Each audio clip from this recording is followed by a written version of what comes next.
এই ভিডিওটিতে আপনারা লোকনাথ বাবার প্রিয় খাবার, প্রিয় ফুল এবং প্রিয় ফল সম্পর্কে জানতে পারবেন। লোকনাথ বাবার প্রিয় খাবার। লোকনাথ বাবার প্রিয় খাবার হলো মিছরি বা তাল মিছরি বা যে কোনো সাদা মিষ্টি বাবা খুবই পছন্দ করেন।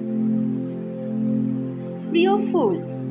লোকনাথ বাবার প্রিয় ফুল হলো নীল শাপলা বা নীল শালুক ফুল এবং যে কোনো সাদা ফুল ও বেলপাতা বাবাকে অর্পণ করা যায়।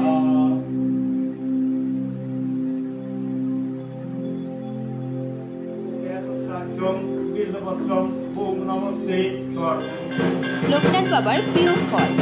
তালশাঁস ও কালো জাম বাবার ভীষণ পছন্দের ফল।